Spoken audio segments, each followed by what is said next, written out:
Les dernières élections en République démocratique du Congo ont-elles réussi à mettre un terme de manière définitive de la crise de légitimité ici au pays et la RDC face à l'insécurité et l'instabilité dans sa partie Est?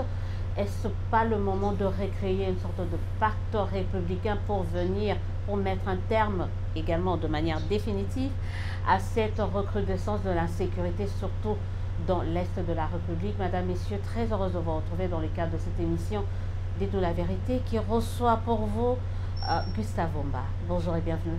Bonjour Madame. Candidat malheureux aux dernières élections. Qu'est-ce qui s'est passé? Avant d'aller aux élections, je crois avoir dit et prédit qu'il y aurait sélection électorale. Je le dis en connaissance de cause parce que j'ai été un des acteurs qui a agi par rapport à mon passé récent.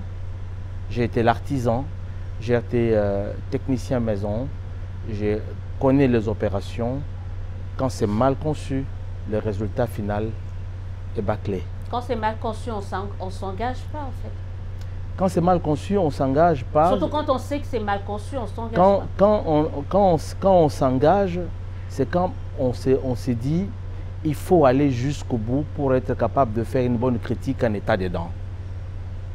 Parce que je l'avais dit dans l'une de vos émissions qu'il y aurait sélection électorale. Pas plus loin qu'une semaine, le secrétaire général de l'UDPS l'a dit à d'autres termes. Que c'est lui qui a conçu les listes pour que les partis puissent avoir ces gens. Par quel mécanisme était-il membre de la commission électorale? Mais je vais aller dans les détails beaucoup plus techniques parce que je parle en tant que technique. Je ne dirais pas que j'ai été le candidat malheureux, je dirais qu'il n'y a pas eu élection. D'abord du point de vue fond, du point de vue légal. La loi est claire là-dessus et en matière électorale, il n'y a pas d'interprétation. C'est clair. Les élections s'organisent en une journée, qui commence à 7 h et ça s'arrête à X heures.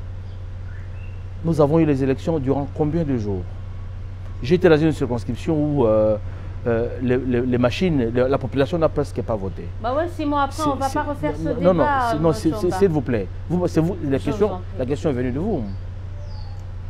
Mais parce que je vois dans la dimension globale qu'il n'y a pas eu élection, il y a eu cette sélection électorale. D'où la raison de la crise de légitimité. Et cette crise de légitimité est née de quoi? C'est né tout simplement après que les chaos soient orchestrés, mais les criminels reviennent toujours à ces traces. Un beau matin, on a publié le président de la République, il a battu une belle campagne, la population a cru encore en lui, mais quelques jours après, on dit qu'il y a eu des machines à voter, c'est la CENI elle-même qui s'accuse. Et pourtant, la commission électorale est l'institution qui devait savoir faire la part des choses entre les matériels sensibles.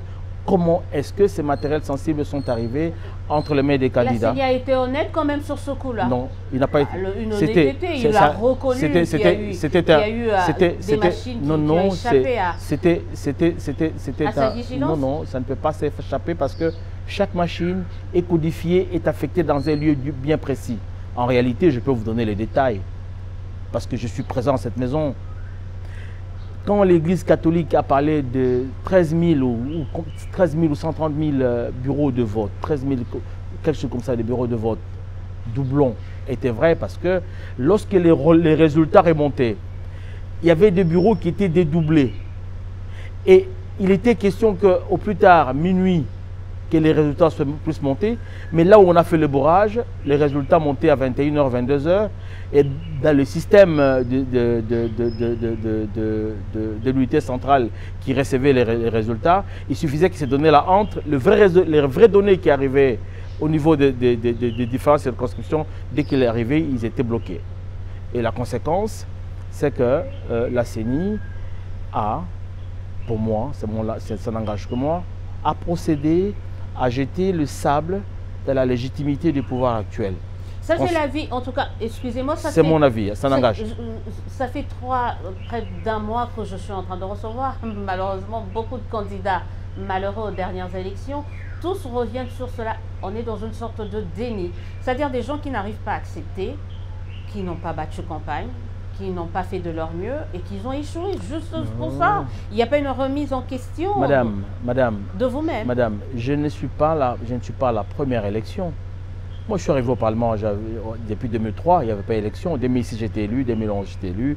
2013, je suis allé à la commission électorale. Mais accepté de perdre la troisième fois? Non, je ne pourrais pas dire que j'ai perdu. J'ai dit ici, si vous le voulez, je peux vous amener les bulletins, les procès-verbaux que je détiens. Si élection il y avait, le secrétaire général de l'UDPS n'allait pas revenir sur le même mot que moi en utilisant les termes appropriés, que c'est lui qui a constitué la liste pour ceux qui devaient être. On doit quand même vérifier cette vidéo du secrétaire général de l'UDPS parce que certains tentent de le faire sortir de son contexte, donc on ne sait pas dans quel cadre, dans quel contexte il a eu à tenir ce propos. Et encore qu'on doit vérifier. Ça, ce n'est qu'un élément bénin que je ne peux pas. Bénin, c'est long vous, mais je crois que quand on brandit comme ça un argument, il faut être sûr quand même. C'est trop bénin parce que les aspects que je viens d'évoquer sont d'ordre technique et légal. En réalité, si la Cour constitutionnelle était une cour de droit, les élections qui se sont déroulées après le 20 devaient être annulées. On parle de il y a une année, moi je vous recevais, en tout cas avant les élections. Vous aviez prédit un chaos. C'est pas arrivé. On a eu des élections. Le ciel nous est pas tombé sur la tête. On se réveillait. On a dormi, on s'est réveillé. Rien ne s'est passé. La RDC est restée. D'ailleurs, on a eu à publier les résultats avec une certaine, dans la quiétude et dans la sérénité. Donc vous aviez tout faux.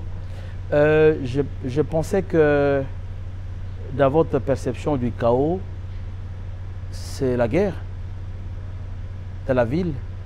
Le chaos, c'est ce que vous vivez. Regardez à quoi ressemble le pays aujourd'hui. Des gens qui se disent être redevables, peuvent-ils abandonner le pays comme ça? Je voulais vous rappeler un fait, madame. Au Sénégal, les élections se sont déroulées avec des transparences. Moins d'un mois après, le gouvernement a été mis en place. Ici, c'était très beau de voir que nous avons eu une belle majorité écrasante. Mais 6 mois après, incapable de constituer un gouvernement. La particularité congolaise? S'il vous plaît, laisse-moi finir. La particularité congolaise, c'est de dire qu'il faut faire tout ça. Pourquoi à l'époque Matata l'a fait dans les 7-8 jours? Pourquoi Mouzito l'a fait dans 1 mois?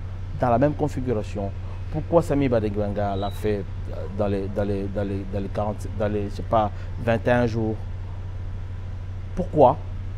Vous savez, quand on reste 6 mois dans un pays où il n'y a pas d'administration, 6 mois durant sans un gouvernement, les conséquences, on se réveille un matin, le trésor public est saigné à blanc, les millions sont sortis sans pour autant qu'on les respecte la chaîne des dépenses. Et puis voilà, le pays est là. Regardez, la rentrée scolaire c'est demain.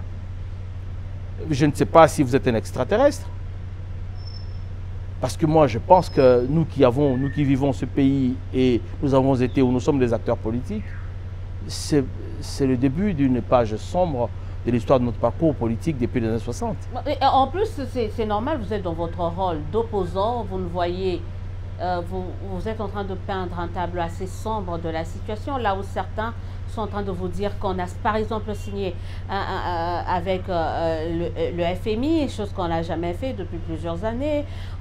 Il y a quand même des progrès qui sont en train d'être réalisés.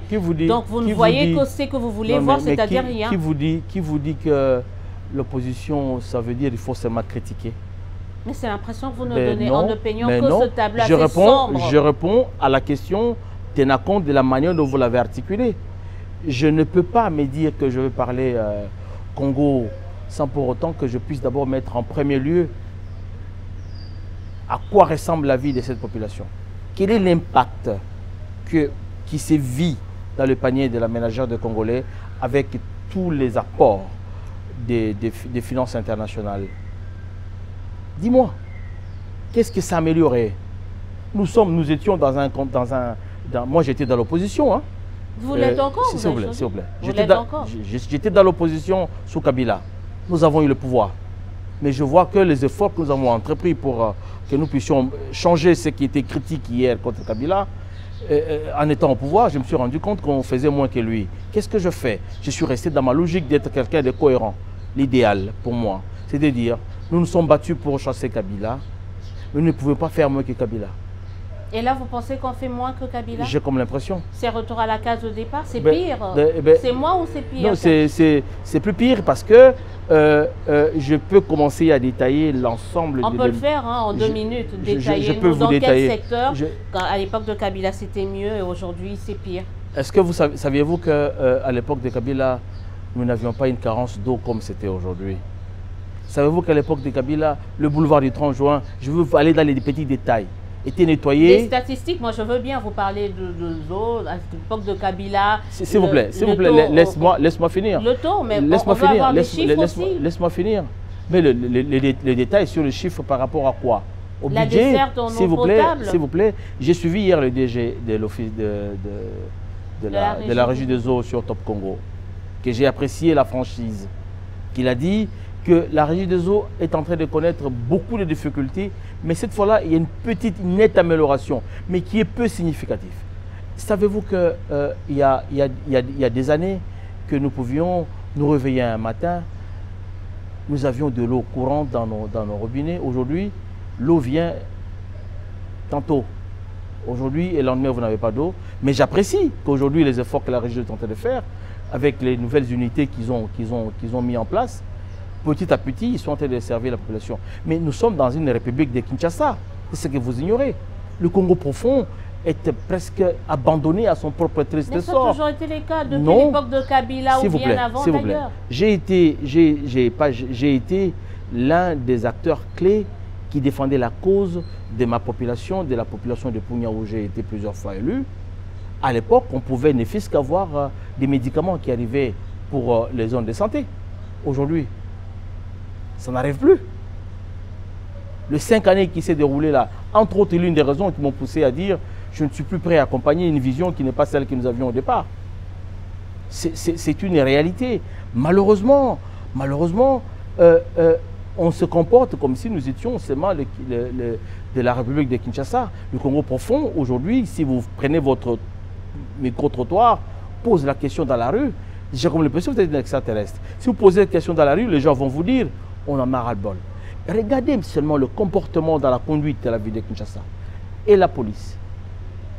Et les services.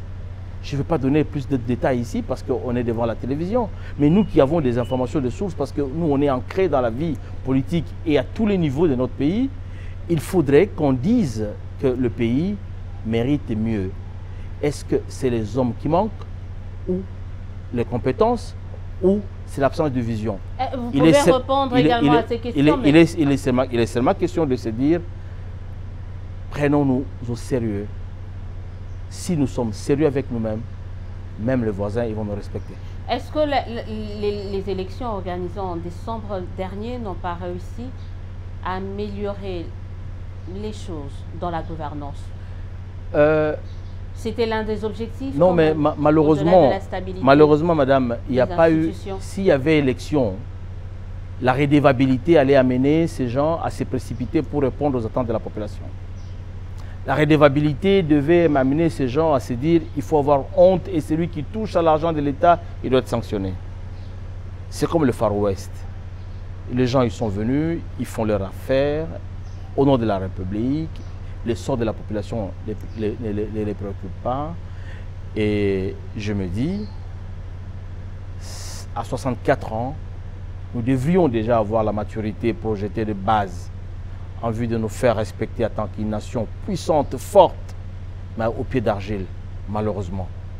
Est-ce que c'est l'absence de culture politique ou l'inconscience de notre dimension par rapport à ce que le monde attend de nous? Répondez à cette question, c'est l'absence de culture politique? C'est l'absence de la culture politique et de l'inconscience de la portée que le Congo a vis-à-vis des intérêts du monde. Parce que c'est là où je finis par dire, le Congo a un destin. La destinée du Congo, c'est un Congo multinational. Et c'est cette réalité-là qui peut nous amener à vivre ce que j'appelle un apaisement qui pourrait nous permettre à ce qu'au plus bas niveau, que le Congolais bénéficie de ses ressources. Qu'est-ce que vous entendez par ce Congo multinational? Oui, vous savez, en 1885, lors de la répartition de l'Afrique, l'histoire nous rappelle qu'il y a eu une divergence de vues autour de la répartition de l'Afrique, mais autour du Congo, il a été question de décider qu'aucune puissance parmi nous va avoir plus d'influence sur le Congo. C'est ce qui a fait qu'on a attribué la gestion du Congo belge, du Congo à Léopold, qui en était le protecteur, le gardien pour l'intérêt du monde. Vous savez, quand le président français Sarkozy avant son arrivée à Kinshasa, a dit les ressources naturelles du Congo doivent profiter au monde entier. On se rappelle de Tolé que cela avait causé. J'étais au Parlement. Il a dit ça à Paris, devant les diplomates. Il est arrivé à Kinshasa. Il en a parlé. Les mêmes députés ont applaudi. Le président, comment il s'appelle, Macron, était ici. Vous avez entendu ce qu'il a dit. Votre pays n'est pas organisé, il n'a pas d'armée, il n'a pas de police, il n'a pas de services de sécurité. À qui la faute? Aujourd'hui, le monde entier, parce que nous, on a été dans beaucoup de grands salons dans le monde, on vous pose la question, mais savez-vous ce que le monde attend de vous? Si vous n'êtes pas capable de bien mener cette république, nous allons amener des gens pour le faire pour vous. Donc, vous êtes en train de nous dire que Sarkozy avait raison? De dire que les minerais congolais je n'ai pas dit ça. Appartenir. Je n'ai pas dit ça. Le Congo multinational, on veut comprendre. C'est quoi ce Congo? Pas le Congo multinational. Il faut après qu'on se pose la question de savoir pourquoi à chaque fois que nous voulons faire décoller ces pays, nous sommes butés en difficulté.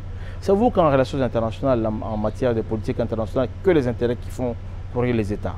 Nous sommes déjà un pays, on ne connaît même pas le nombre de sa population. On n'a jamais fait le recensement, de fois on ne connaît pas. On n'a pas de frontières qui sont suffisamment encadrées pour qu'on puisse avoir les mouvements migratoires. Nos ressources naturelles passent sans filtre pendant que nous sommes un État. Un État, c'est son espace, c'est sa population et ses textes. Qu'est-ce qu'on fait? Parce que quand je sais que chez moi à Punya, les minéraux qui sont de Punya, qui quittent Punya de Maniema, qui vont à Bukavu et à Goma, j'arrive à Goma, il n'y a aucune unité de traitement. Ces minéraux vont où? Est-ce que les autorités, vous pensez qu'ici, ne savent pas? Mais moi, je n'arrivais toujours pas à m'expliquer c'est quoi ce Congo-là multinational? Qu'est-ce que ce Congo doit... Comment ce Congo doit devenir? Le destin du Congo, c'est la destination, c'est le destin multinational sous-entend qu'un pays comme le Congo qui fait rêver le monde, il faut l'ouvrir au monde. En quoi faisant? Ça fait dire que le Congo n'est pas un État d'un groupe d'individus, c'est un État du monde. C'est le concept clé de l'histoire du Congo depuis la genèse de la 1885. Procédons par des exemples beaucoup plus concrets. Qu'est-ce qu'on doit faire, par exemple, par rapport à nos minéraux?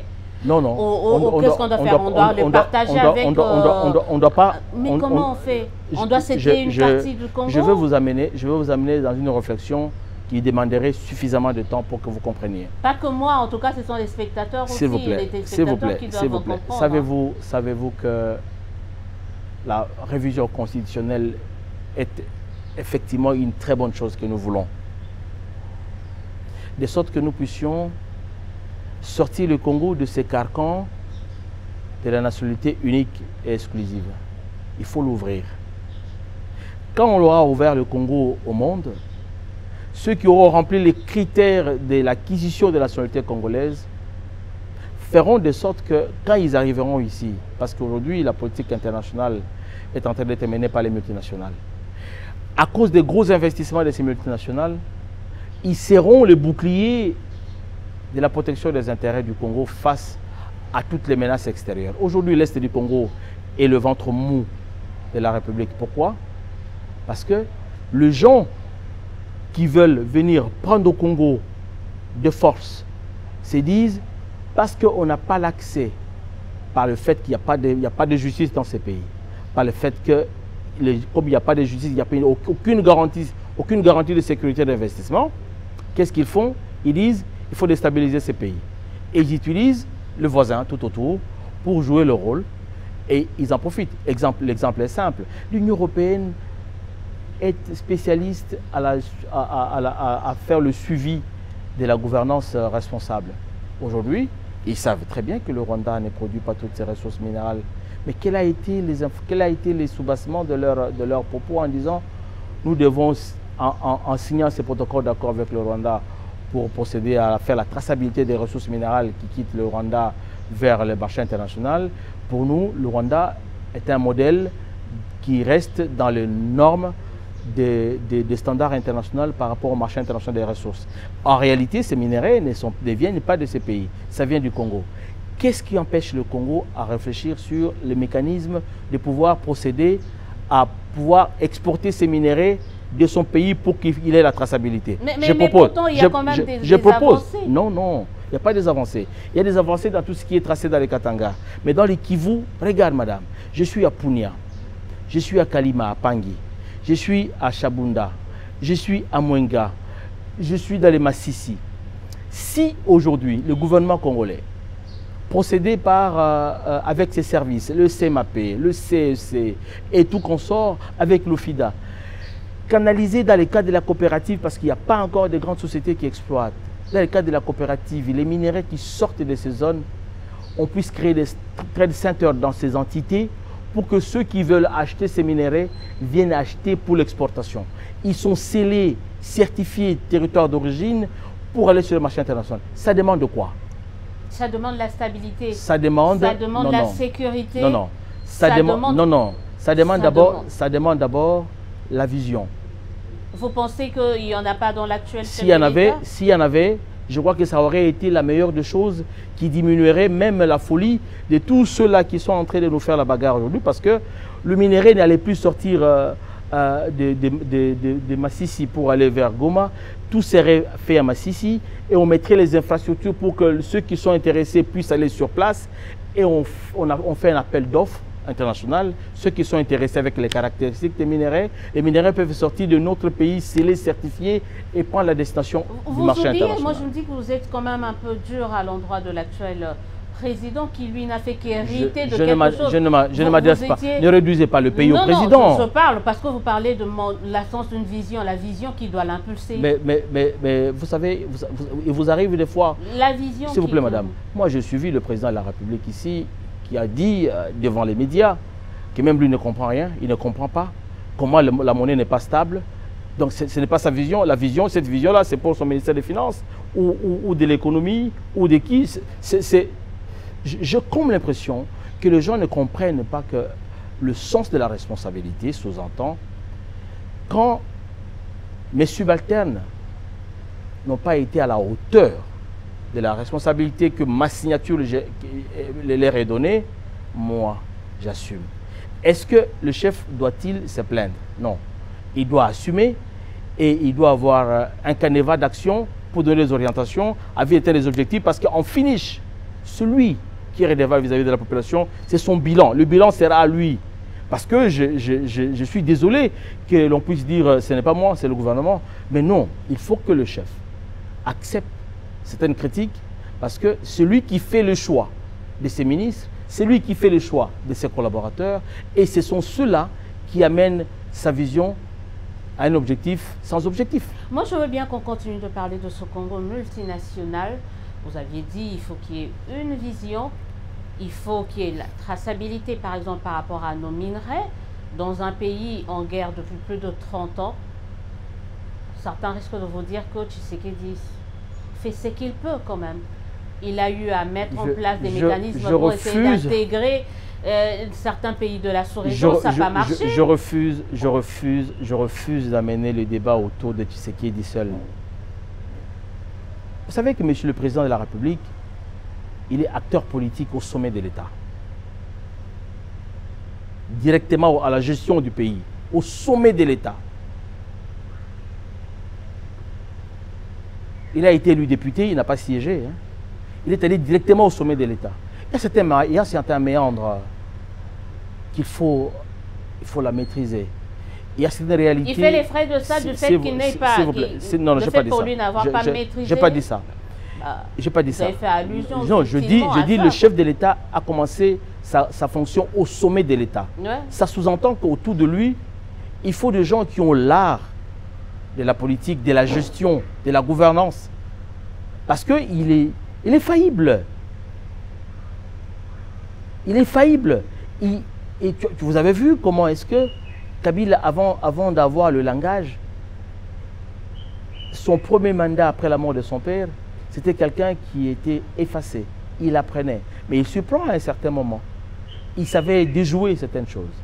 Mais là, j'ai besoin que le chef de l'État se rappelle qu'au sommet, on ne doit pas tout faire. On doit s'entourer de bonnes personnes, capables de bien vous aider à faire certaines choses, capables d'habiller votre vision pour donner le format capable d'être accepté. Vous estimez que ce n'est pas le cas avec lui, premier mandat, deuxième mandat, il n'a pas toujours des bons collaborateurs. Je vais vous dire une chose.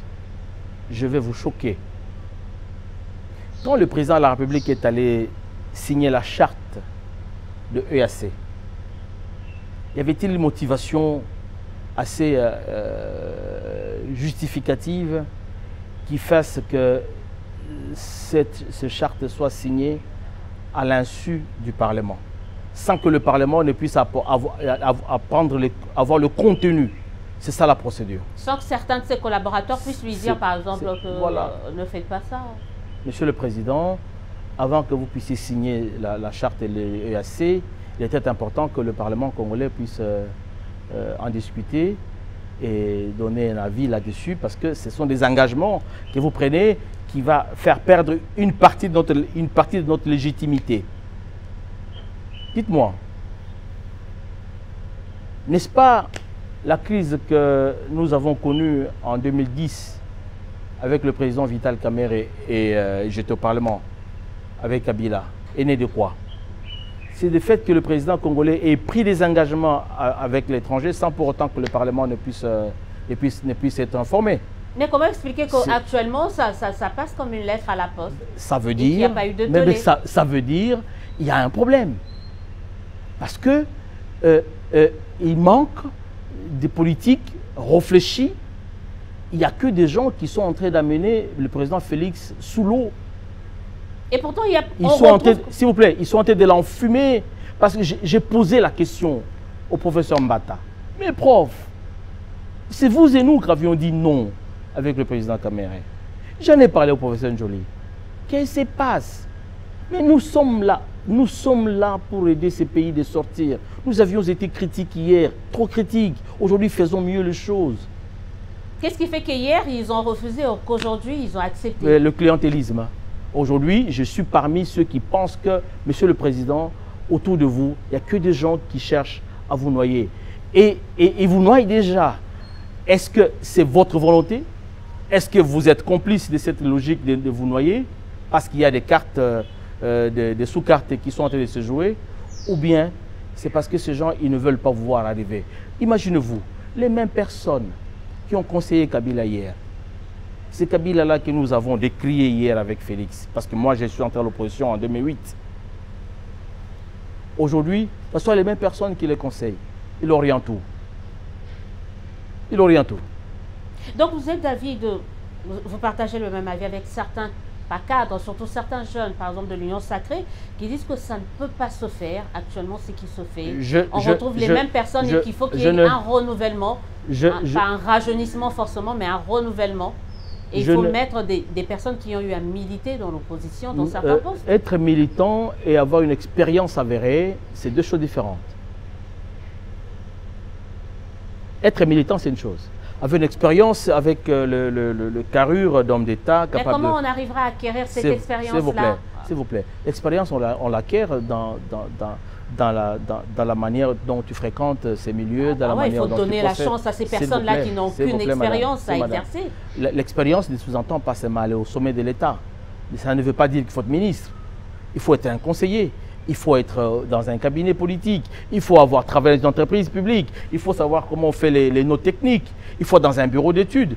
Ici, c'est comme si être ministre devait une profession. Non, mais ici, c'est comme si on ne veut pas donner la chance à quelqu'un, aux débutants, de débuter quelque part. Tout de suite, on brandit l'expérience. Les débutants qui est en politique, il peut déjà être le porteur mallette comme moi j'ai commencé. Moi, j'ai été étudiant, j'ai été assistant parlementaire de l'honorable sénateur Kapaya. J'étais étudiant, j'ai siégé à la commission ECOFIN. J'ai appris comment les débats se font au sein du Parlement, dans la sous-commission budget. J'étais là. J'étais là. Et quand j'ai fini mes études, je me retrouve à 26 ans, 27 ans, je suis déjà député. Et j'avais déjà un petit parcours après mes études de droit. J'ai eu un petit parcours. Et le jour que je suis arrivé au Parlement, et j'ai passé mes 3 ans, les gens étaient surpris de me voir et comment j'avais l'histoire et la maîtrise de ce qui a été devant moi. En 2006, j'ai rempli en me faisant élire indépendant. Et j'ai même battu mon gouverneur de province, mon défunt grand frère Koloso Soumaïl, que son âme repose en paix. Et vous m'avez connu au Parlement, vous connaissez ce que nous avons représenté. C'est l'ensemble de tout ça. Nous avons été dans des grandes conférences, nous avons été dans des grandes commissions. C'est l'ensemble de tout ça qui constitue pour nous le noyau d'expérience. Alors, dire que les gens de l'Union sacrée se plaignent, non. Tout Congolais de bon sens doit se dire « ça va mal ». Tout Congolais de bon sens doit se dire « ça va mal ». Est-ce qu'aujourd'hui, parce qu'on est sorti des élections avec un Tshisekedi qui l'a emporté haut la main, avec une majorité, que vous le vouliez ou pas, écrasante au niveau du Parlement, pourquoi, selon vous, doit-il aller au-delà de la majorité qu'il a déjà, malgré tout ce que vous venez de dénoncer ici? Qu'est-ce que ça veut dire, aller au-delà de la majorité qu'il a? C'est d'ailleurs... Vous venez d'estimer que ceux qui l'entourent n'ont pas l'expertise avérée. Madame, pourquoi? Donc vous l'invitez à aller au-delà? Non, ça veut dire qu'autour de lui, il y a des gens qui peuvent l'aider. Je vais vous donner un exemple, madame. La crise qui sévit à l'est du Congo.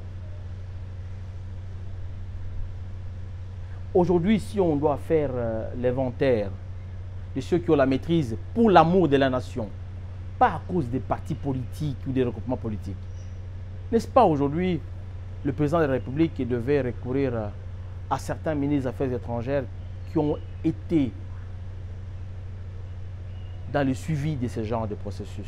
Vous faites allusion à qui? Je vois le sénateur Alexis Tambo Mwamba. Je vois le professeur Mokonda Bonza. Je vois à Tundu ici une valeur qui connaît l'histoire, qui connaît les réalités de la zone. Je vois le monsieur Mukamba qui ont été autour de Mobutu, qui connaissent l'histoire. S'il vous plaît. 80 ans, oui, 90 ans, ça veut dire, non, madame, Valérie Giscard d'Estaing continue à être consultée jusqu'aujourd'hui, pas pour lui donner un rôle. La consultance pour dire comment on s'y prend. C'est la réserve de la République. Ça se passe comme ça dans tout le pays des hommes normaux. C'est des gens qui ont la touche, qui ont la compréhension, qui ont le langage, qui ont les carnets d'adresse, qui savent comment la jurisprudence d'hier, comment ça s'est passé. Il faut transcender des préjugés, c'est ce que vous dites. Ça veut dire, aujourd'hui, il faut mettre au-dessus de tout. Cette tendance, il n'est pas de notre famille politique.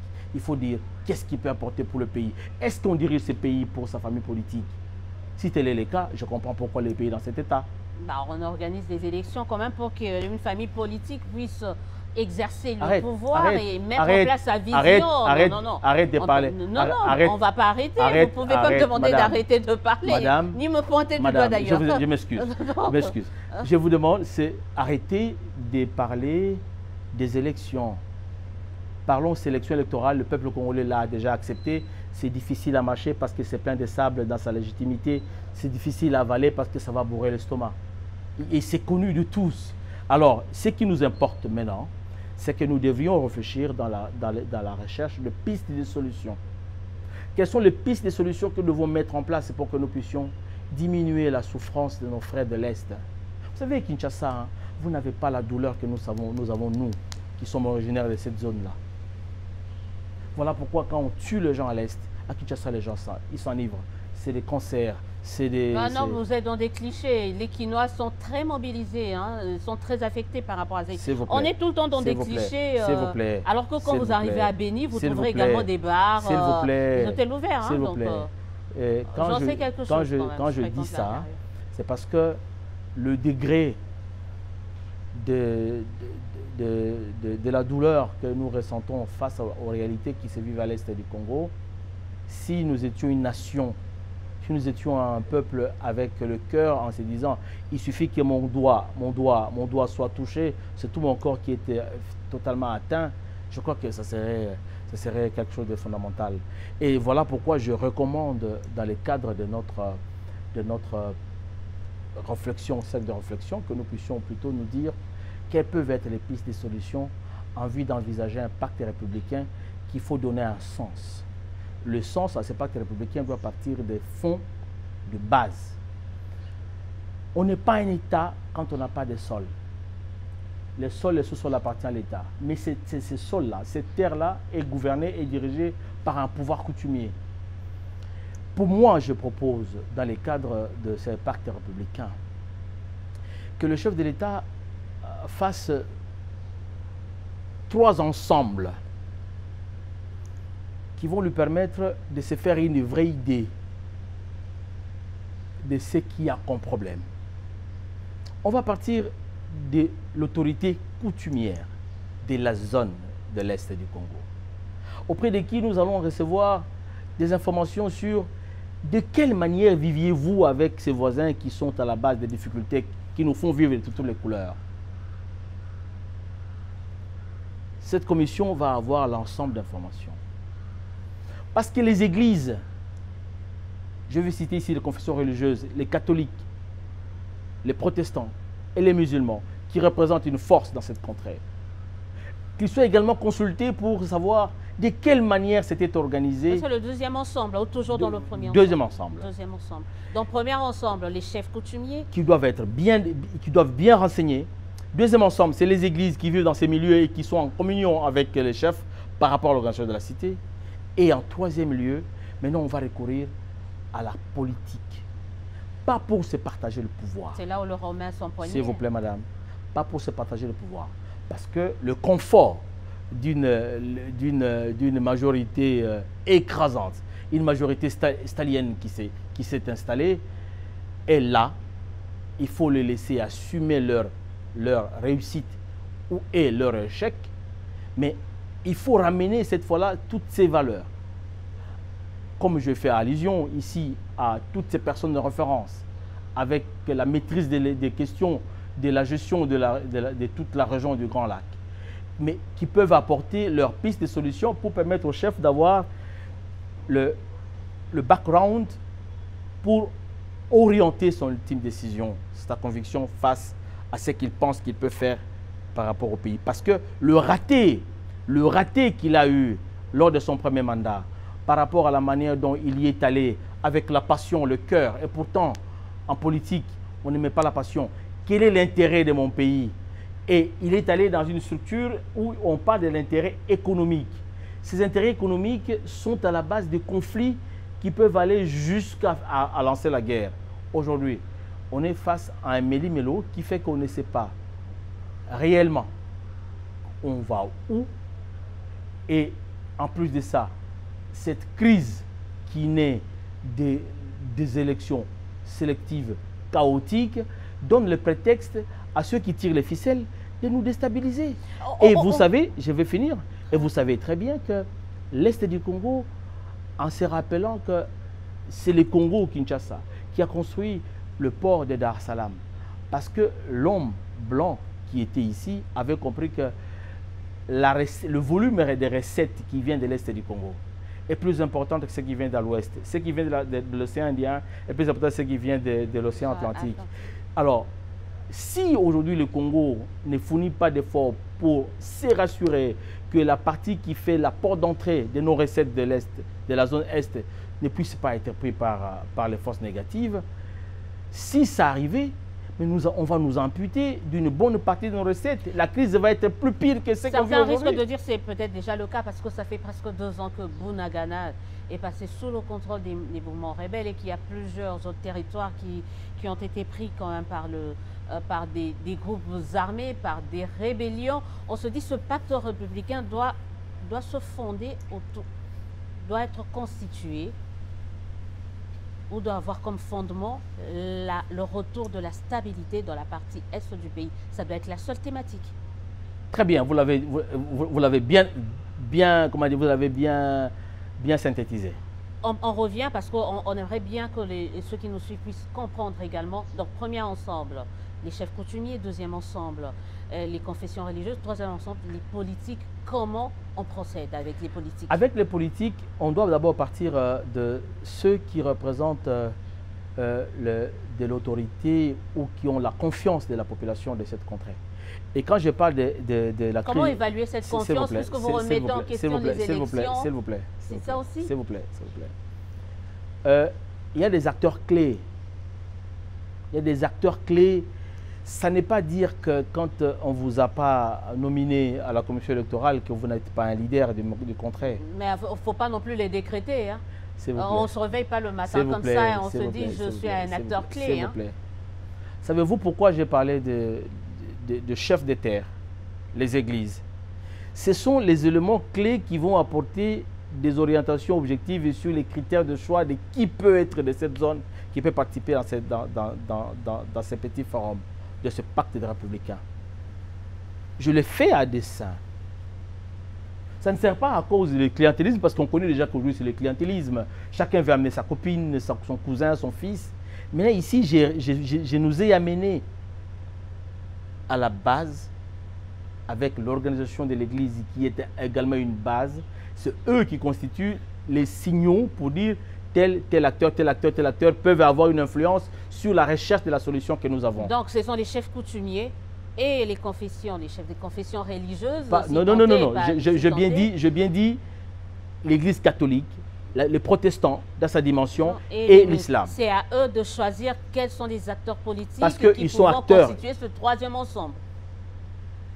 Donc, il ne revient pas, par exemple, au chef de l'État lui-même de désigner, je veux prendre tel. Le chef de l'État, dans son action, avec son gouvernement, ils ont montré les limites de la gestion de cette crise. Il ne faut pas qu'on se les cache. Il a besoin de ressources capables de pouvoir le rénover et lui donner de nouvelles inspirations pour chercher une solution définitive. D'où ma question, c'était celle de savoir, doit-il aller au-delà de l'union sacrée? Parce que vous parlez des ressources, ça fait plusieurs années qu'il a... Madame, donc il doit aller au-delà. Je ne veux pas ici que nous puissions répondre. Il a besoin d'autres ressources, vous venez de le dire. Je ne veux pas ici que vous puissiez me ramener dans les carcans de l'union sacrée qui n'existait pas. C'était une histoire pour arriver au pouvoir et pour noyer le chef. Vous savez, moi, la douleur que j'ai aujourd'hui, c'est parce que de l'histoire de nos parents avec le président Félix, mon père et son papa, ils étaient ensemble au Parlement, des amis. Félix me connaît, le président Félix ici, comme aîné, il me connaît, j'ai parti à l'université. Il me connaît, je commence mes pas en politique. Nous avions nos débats à notre coin habituel, il connaît. Je suis entré en politique, je suis devenu ce que je suis.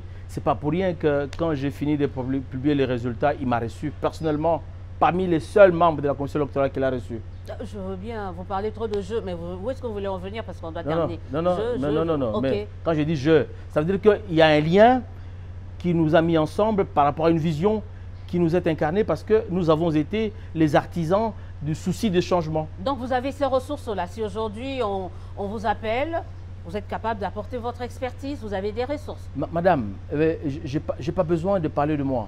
Je vous en prie, s'il vous plaît. S'il vous plaît. Je n'ai pas besoin qu'on parle de moi, mais vous êtes la personne mieux indiquée qui peut parler mieux de moi que moi-même. Et vous le savez très bien. Est-ce qu'aujourd'hui, il faut vous assumer aussi, est-ce qu'aujourd'hui, si on appelait Omba, vous venez de donner quelques pistes de solutions pour résorber de manière définitive l'instabilité dans la partie est de la République. Si on vous appelait pour essayer de mettre cela en musique, seriez-vous disposé? Madame, vous savez que tout ce qui sort de ma bouche, c'est une réflexion. Le café d'élite que je tiens, c'est un think tank qui fait des réflexions sur la marche de la vie politique dans notre pays. Donc on peut vous consulter? Ça veut dire qu'aujourd'hui, personnellement, pour la passion de ma nation, je n'ai pas de couleur politique. J'apporte ma contribution. Parce que, s'il vous plaît, comment ça, vous n'avez pas de couleur politique? Vous ne m'avez pas compris. J'ai dit pour la passion de ma nation, je n'ai pas la couleur politique. Pour la passion de ma nation. J'ai dit bien pour la passion de ma nation, je n'ai pas de couleur politique.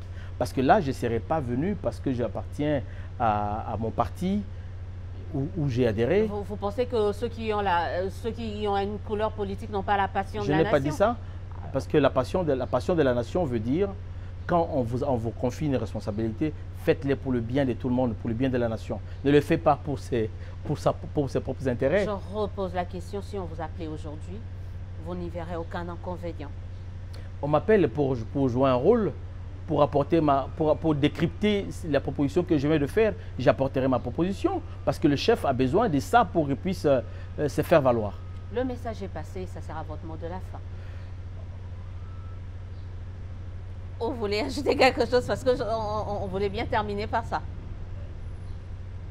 Je vous remercie.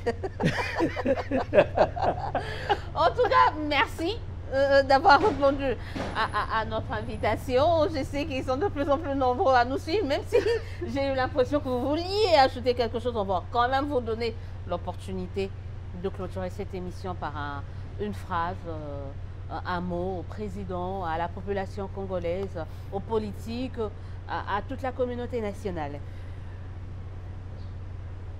Si j'ai un mot à dire au numéro 1 de la République démocratique du Congo, c'est de lui dire que c'est par la passion du Congo qu'il s'est engagé à se battre pour arriver à la tête de ce pays. Et ce n'est pas parce qu'il appartient à un parti politique ou à un regroupement politique qu'il doit il doit boucher ses oreilles pour ne pas écouter les cris de son peuple. Seul le pacte républicain reste la voie de sortie de la crise que connaît le pays. Et le schéma, vous l'avez. Merci beaucoup d'avoir été nombreux à nous suivre. Merci à Gustave Omba, toujours disposé et disponible quand on l'appelle. La réserve de la République. Quand on l'appelle, il est toujours là, prêt à nous partager ses idées, ses pensées pour l'avancement, en tout cas, de notre pays. Merci à vous, vous étiez nombreux à nous suivre dans le cadre de cette émission. On se dit au revoir, à très bientôt pour un nouveau numéro de votre émission. Dites-nous la vérité.